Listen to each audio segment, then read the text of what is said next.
जब दुनिया का सफ़र तमाम होता है और इंसान को उसकी आखिरी आरामगाह यानी कब्र के सुपुर्द कर दिया जाता है, तो वो लम्हा शुरू होता है जहां से अबदियत की सरहदें मिलती हैं। जैसे ही अजीज़ व अकारिब कब्र पर मिट्टी डालकर रुखसत होते हैं और उनके जूतों की आहट दूर होने लगती है, मैयत एक अजीब व गरीब कैफियत से गुजरती है। वो सुन रहा होता है कि उसे अकेला छोड़कर जाने वाले कौन हैं। वो पुकारना चाहता है मगर आवाज़ गले में फंस जाती है। वो उठना चाहता है मगर जिस्म मिट्टी के बोझ तले दबा होता है। इसी तन्हाई और गहरी खामोशी में अचानक कब्र की दीवारें उसके तसव्वुर से कहीं ज्यादा वसी या तंग होने लगती हैं और दो ऐसी हस्तियां नमूदार होती हैं जिनकी हैबत से इंसान का रोआं हुआ कांप उठता है। ये मुनकर और नकीर हैं, जिनकी आंखें दहकती हुई आग की तरह नीली और आवाज़ कड़कती बिजली की मानिंद गरजदार होती है। वो मैयत को झंझोर कर बिठा देते हैं और रूह और जिस्म के इस आर्जी जोड़ के साथ इस इम्तिहान का आगाज होता है जिस पर अगले तमाम जहानों का दारोमदार है। उनकी गरजदार आवाज़ इस अंधेरी कोठड़ी में गूंजती है और पहला सवाल पूछा जाता है कि तेरा रब कौन है। ये सवाल बज़ाहिर बहुत सादा मालूम होता है, मगर ये वो मकाम है जहां दुनिया की रटी रटाई याददाश्त काम नहीं आती। उस वक्त वही ज़बान हरकत कर पाती है जिसके दिल ने दुनिया में अल्लाह को अपना मालिक, राज़िक और माबूद तस्लीम किया होता है। जिस इंसान ने अपनी ज़िंदगी के दिन और रात अल्लाह की रज़ा के मुताबिक गुजारे होते हैं, वो इस हौलनाक माहौल में भी सुकून के साथ जवाब देता है कि मेरा रब अल्लाह है। इसका ये जवाब महज एक लफ्ज़ नहीं होता, बल्कि उसकी पूरी ज़िंदगी की बंदगी का निचोड़ होता है। लेकिन इसके बरक्स वो शख्स जिसने अल्लाह को सिर्फ ज़रूरत के वक्त याद किया या अपनी ख्वाहिशात नफ्स को अपना खुदा बना रखा था, वो वहाँ हक्का बक्का रह जाता है। उसे याद तो होता है कि लोग अल्लाह अल्लाह कहते थे, लेकिन उसकी ज़बान गुंग हो जाती है और वो सिर्फ इतना कह पाता है कि हाय अफसोस, मैं नहीं जानता। अभी पहले सवाल की बाज़गश्त ख़त्म नहीं होती कि दूसरा सवाल दागा जाता है कि तेरा दीन क्या है। ये सवाल दरअसल उस रास्ते के बारे में है जिस पर इंसान दुनिया में चलता रहा।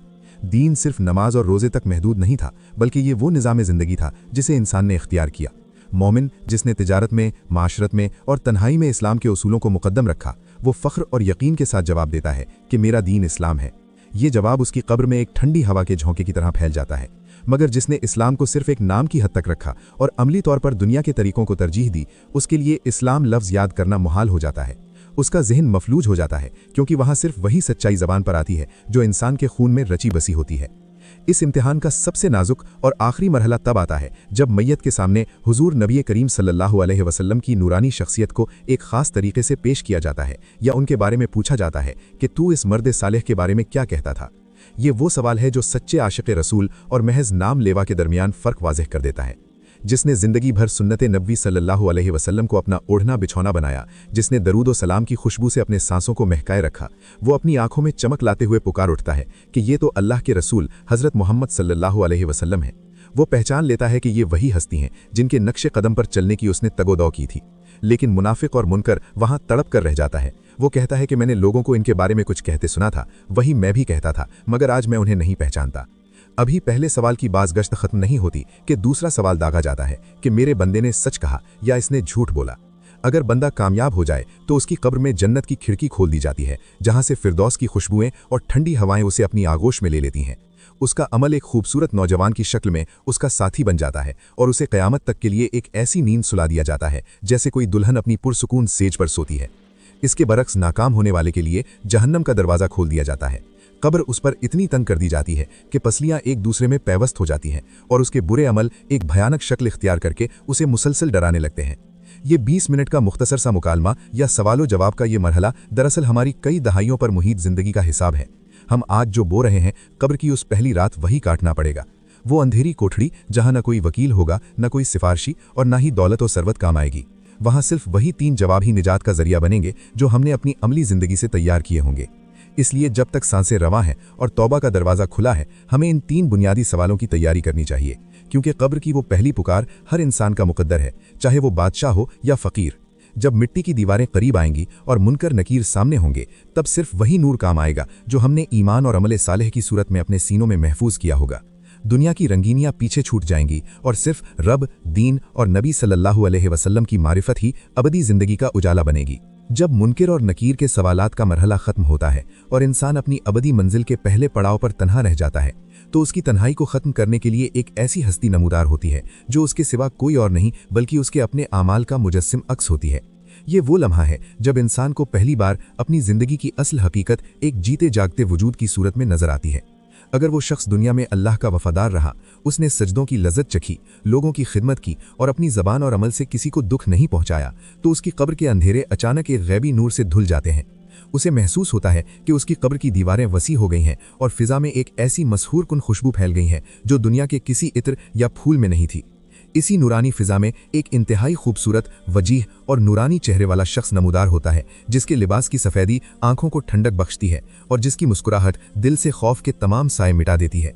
मुर्दा शख्स हैरत और खुशी के मिले जुले जज्बात के साथ इस हसीन अजनबी से पूछता है कि तुम कौन हो? खुदा की कसम, मैंने तुम्हारे चेहरे से ज्यादा खूबसूरत चेहरा और तुम्हारी खुशबू से ज्यादा प्यारी महक आज तक नहीं देखी। तुम इस अजनबी बस्ती और तन्हाई के आलम में मेरे पास कौन होकर आए हो? वो खूबसूरत वजूद बड़े प्यार और हमदर्दी से जवाब देता है कि ए अल्लाह के बंदे, पहचानो मुझे, मैं कोई अजनबी नहीं हूँ। मैं तुम्हारी वो नमाजें हूँ जो तुमने सर्द रातों में वुजू करके अदा की थी। मैं तुम्हारा वो सदका हूँ जो तुमने छुपा कर दिया था। मैं तुम्हारा वो रोज़ा हूँ जिसकी प्यास तुमने अल्लाह के लिए बर्दाश्त की थी। और मैं तुम्हारी वो तिलावत कुरान हूँ जो तुम्हारे दिल को सुकून देती थी। आज मैं तुम्हारा अमले सालेह बनकर तुम्हारे पास आया हूँ ताकि इस तन्हाई में तुम्हारा साथी बनूं, तुम्हें कब्र की वहशत से बचाऊं और रोज़े क़यामत तक के लिए तुम्हारे पास रहकर तुम्हें जन्नत की खुशखबरी सुनाता रहूं।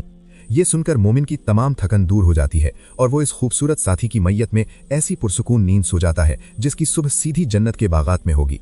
लेकिन इस मंजर का दूसरा पहलू इंतहाई हौलनाक और लर्जा खेज है। वो शख्स जिसने अपनी जिंदगी अल्लाह की नाफरमानी, तकब्बुर, झूठ और दूसरों के हुकूक गस्ब करने में गुजारी होती है, उसके लिए कब्र का ये मरहला किसी भयानक डरावने ख्वाब से ज्यादा संगीन होता है। जैसे ही फरिश्ते रुखसत होते हैं, उसकी कब्र में हब्स और घुटन बढ़ने लगती है और एक ऐसी सड़ांध और बदबू फैलती है कि रूह बेचैन हो उठती है। इसी अंधेरे से एक निहायत बदसूरत, काले स्याह रंग का और हैबतनाक शख्स बरामद होता है, जिसके कपड़े फटे हुए और गलीज होते हैं। उसकी आंखों से नफरत टपक रही होती है और उसके पूरे वजूद से ऐसी बदबू आ रही होती है जो मुर्दार से भी बदतर होती है। वो शख्स खौफ से चीख उठता है और पूछता है कि तू कौन है?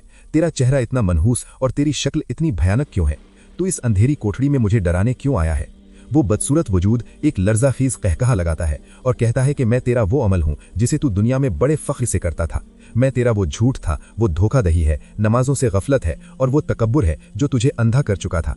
आज मैं तेरा अमले बद बनकर तेरे पास आया हूँ ताकि क़यामत तक तुझे डराता रहूँ, तुझे अजियत दूँ और तेरी कब्र को तेरे लिए जहन्नम का गढ़ा बना दूँ।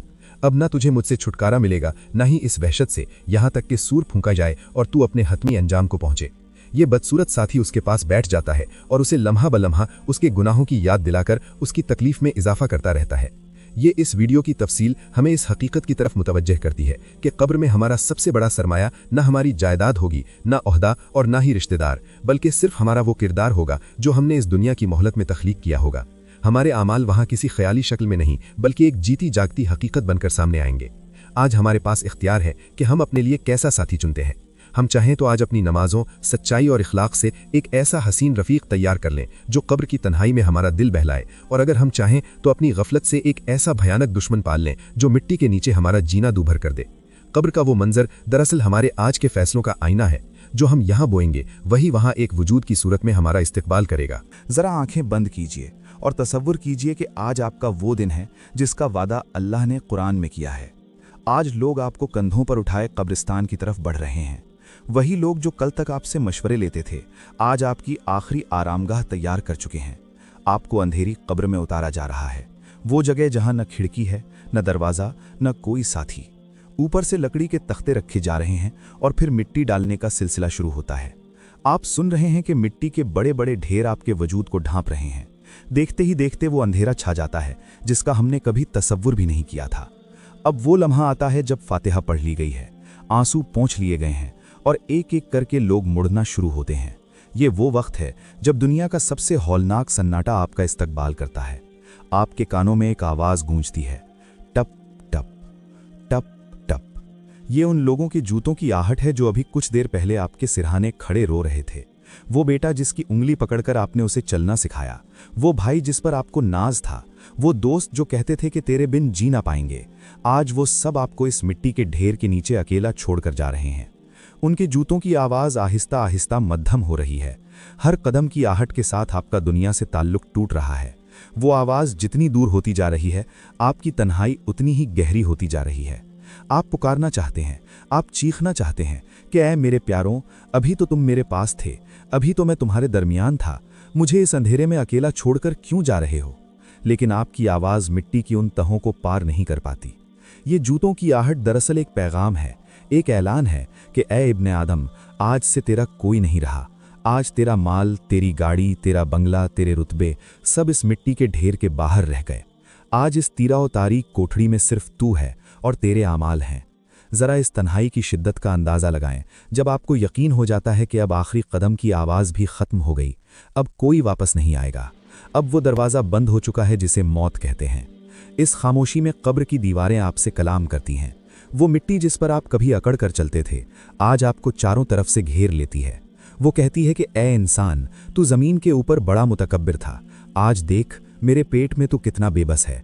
इस सन्नाटे में खौफ की लहरें आपके पूरे वजूद को झंझोड़ देती हैं। वो जिस्म जिसे आप अत्र से महकाते थे, जिसे धूप से बचाते थे, जिसे मखमल के बिस्तर पर सुलाते थे, आज वो मिट्टी और कीड़ों की आमाजगाह बनने वाला है। तन्हाई का ये खौफ दरअसल आमाल का खौफ है। वहाँ इंसान को याद आता है कि काश मैंने इस एक रात के लिए भी थोड़ी तैयारी की होती, काश मैंने अपने रब को राज़ी कर लिया होता, काश वो नमाजें क़ज़ा न की होती, काश वो झूठ न बोले होते, काश वो माले हराम जमा न किया होता। वहाँ पछतावे के सिवा कुछ नहीं बचता। वो जूतों की आखिरी आहट आपको बता देती है कि दुनिया का हर रिश्ता मतलब का था, आज बेमतलब होने का वक्त आ गया है। लेकिन मेरे भाइयों और बहनों, इस हौलनाक तन्हाई में भी एक रास्ता है। अगर हम आज अपनी ज़िंदगी बदल लें, अगर आज हम सच्ची तौबा कर लें, तो यही कब्र जो आज डरा रही है, कल जन्नत का बाग बन सकती है। वही तन्हाई जो आज खौफनाक लग रही है, वहाँ अल्लाह की रहमत का नूर फैल सकता है। वो जूतों की आहट जो आज हमें रुला रही है, इसके बाद फरिश्तों की आमद हो सकती है जो कहेंगे कि डरो मत, तुमने अपने रब को याद रखा था, आज तुम्हारा रब तुम्हें नहीं भूलेगा। अभी सांसें चल रही हैं, अभी तौबा का दरवाज़ा खुला है। आज हमें इस आखिरी आहट की तैयारी करनी है, ताकि जब दुनिया हमें छोड़कर जाए तो हमारा रब हमारे पास हो। दुआ है कि अल्लाह हमें कब्र की पहली रात की सख्तियों से बचाए, इस तन्हाई को नूरे ईमान से भर दे, और जब लोग हमें अकेला छोड़कर जाएं तो अल्लाह अपनी रहमत का साया नसीब फरमाए। आमीन या रब्बुल आलमीन। ये रही आपकी मुसलसल नरेशन कब्र के दबाव के मौजू पर। इसमें कोई हेडिंग या मंजर का जिक्र नहीं है, बल्कि ये एक बहाव की सूरत में है जिसे आप 15 से 20 मिनट तक जज्बाती अंदाज में बयान कर सकते हैं। मेरे भाइयों और दोस्तों, मौत एक ऐसा सच है जिसे झुटलाने की ताकत कायनात की किसी ताकत के पास नहीं है। हमने अभी इस तन्हाई का जिक्र किया था जब लोग हमें छोड़कर चले जाते हैं, लेकिन इस तन्हाई के फौरन बाद एक ऐसा मरहला आता है जिसका तसव्वुर ही रूह को लर्जा देता है। वो है कब्र का भींचना, यानी ज़मीन का इंसान को अपने अंदर दबाना। ज़रा तसव्वुर के बंद किवाड़ खोलिए और इस अंधेरी कोठड़ी में खुद को लेटा हुआ महसूस कीजिए। ऊपर मनो मिट्टी है, दाएं बाएं मिट्टी की दीवारें हैं और नीचे मिट्टी का बिस्तर। अभी जूतों की आखिरी आहट थमी ही थी कि अचानक आप महसूस करते हैं कि कब्र की दीवारें एक दूसरे के करीब आ रही हैं। वो ज़मीन जिस पर आप कभी फ़ख्र से चलते थे, जिस पर आपने अपनी सल्तनतें कायम की थीं, आज वही ज़मीन आपको अपनी आगोश में लेने के लिए सिमट रही है। ये ज़मीन का दबाव कोई मामूली बात नहीं है। अल्लाह के नबी ने फरमाया था कि कब्र का एक बार भींचना बरहक है, और अगर इससे कोई बच सकता तो हज़रत साद बिन मुआज़ रज़ी अल्लाह अन्हु बचते, जिनके जनाजे में 70,000 फरिश्ते आए थे, लेकिन कब्र ने एक बार उन्हें भी भींचा। ज़रा सोचिए, जब अल्लाह के वलियों और नेक बंदों को कब्र की इस गिरफ्त से गुजरना है, तो मुझ जैसे और आप जैसे गुनहगारों का क्या हाल होगा। ये ज़मीन जिससे हम बने हैं, आज अपनी असल की तरफ लौटने वाले इंसान को पुकारती है। वो नेक इंसान जिसने ज़मीन पर अल्लाह की बंदगी की, जिसने सजदों से ज़मीन को रौनक बख्शी, जब उसे कब्र दबाती है तो वो दबाना ऐसा होता है जैसे एक माँ बरसों बाद मिलने वाले बच्चे को सीने से लगाती है। एक ऐसी ममता भरी गिरफ्त जो थकन उतार देती है। लेकिन तौबा है इस दबाव से जो एक गुनहगार और नाफरमान के लिए तैयार किया गया है। जब एक नाफरमान इंसान कब्र में जाता है तो ज़मीन गुस्से से फट पड़ती है। वो कहती है कि ए बदनसीब, तू मेरी पीठ पर चलकर अल्लाह की नाफरमानी करता था, आज तू मेरे पेट में आया है, अब देख मैं तेरे साथ क्या करती हूँ। फिर वो दीवारें इतनी शिद्दत से एक दूसरे में पेवस्त होती हैं कि इंसान की पसलियाँ एक तरफ से निकलकर दूसरी तरफ निकल जाती हैं। हड्डियां टूटने की वो आवाज़ जो कोई दुनिया वाला नहीं सुन सकता, लेकिन वो मुर्दा उस करब को जर्रे जर्रे में महसूस करता है। वो चीखना चाहता है, वो ज़मीन को रोकना चाहता है, लेकिन मिट्टी का बोझ उसकी आवाज़ को दबा देता है। ये दबाव दरअसल इस तकब्बुर का इलाज है जो इंसान दुनिया में अपने साथ लेकर करता था। हम जिन रेशमी लिबासों और नरम बिस्तरों के आदी थे, आज वो मिट्टी हमें ये एहसास दिलाती है कि तुम्हारी हकीकत एक मिट्टी के जर्रे से ज़्यादा कुछ नहीं है। ज़रा गौर कीजिए, हम दुनिया में ज़रा सी घुटन महसूस करें तो हमारा दम निकलने लगता है। अगर किसी कमरे में हवा बंद हो जाए तो हम तड़प उठते हैं, लेकिन इस कब्र में न कोई रोशनदान है, न कोई हवा का रास्ता, वहाँ सिर्फ ज़मीन की गिरफ्त है जो हर लम्हा सख्त होती जाती है। ये वो वक्त होता है जब इंसान को अपनी तमाम नाफरमानियां याद आती हैं जो उसने इसी ज़मीन पर चलते हुए की थीं। वो पाँव जिनसे चलकर हम गुनाह की तरफ जाते थे, आज वही पाँव मिट्टी के बोझ तले दबे हुए हैं। वो हाथ जिनसे हम दूसरों पर जुल्म करते थे, आज वो बेबस हैं। कब्र का ये भींचना दरअसल एक खामोश पैगाम है कि ए इंसान, तू जितना भी बड़ा बन जाए, आखिरकार तुझे इसी मिट्टी में समोना है और इसी मिट्टी ने तुझे जवाबदेह बनाना है। लेकिन मेरे अजीज़ों, मायूसी का वक्त अभी नहीं आया। ये स्क्रिप्ट, ये बातें, ये तसव्वुर हमें डराने के लिए नहीं बल्कि जगाने के लिए हैं। ज़मीन आज भी हमें मोहलत दे रही है। जब तक हम इस मिट्टी के ऊपर चल रहे हैं, हमारे पास मौका है कि हम अपने रब को राज़ी कर लें। अगर हम आज अपनी ज़िंदगी में आजिज़ी ले आएं, अगर हम आज अपने सजदों को तवील कर लें, अगर हम अल्लाह के बंदों पर रहम करना शुरू कर दें, तो यही ज़मीन जो कल हमें भींचने के लिए तैयार खड़ी है, हमारे लिए रेशम का बिस्तर बन सकती है। नबी करीम सल्लल्लाहु अलैहि वसल्लम ने फरमाया कि कब्र या तो जहन्नम के गढ़ों में से एक गढ़ा है या जन्नत के बागों में से एक बाग है।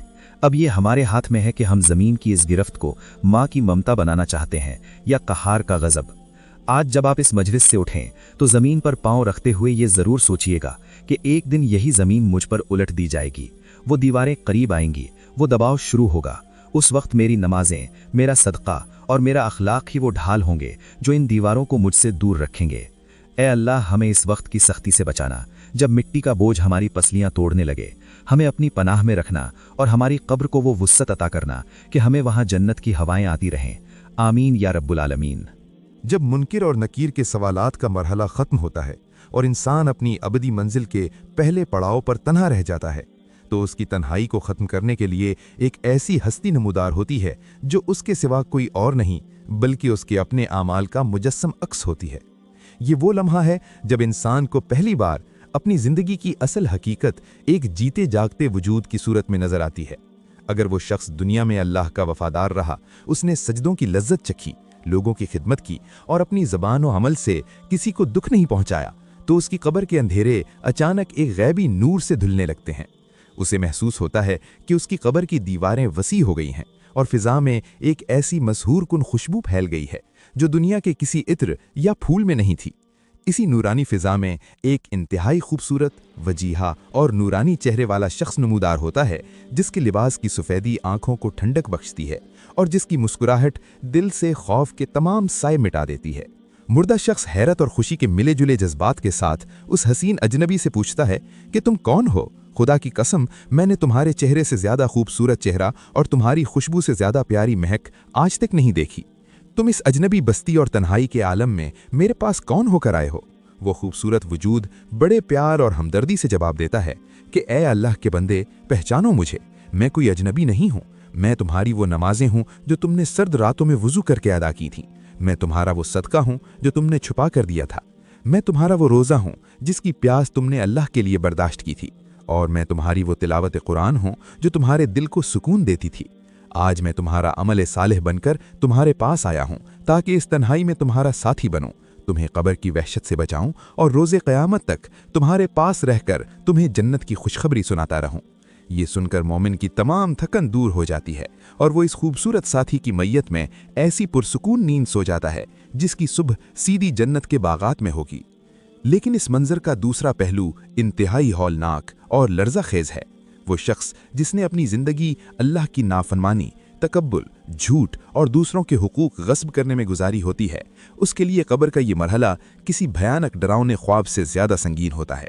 जैसे ही फरिश्ते रुखसत होते हैं, उसकी कब्र में हब्स और घुटन बढ़ने लगती है और एक ऐसी सड़ांद और बदबू फैलती है कि रूह बेचैन हो उठती है।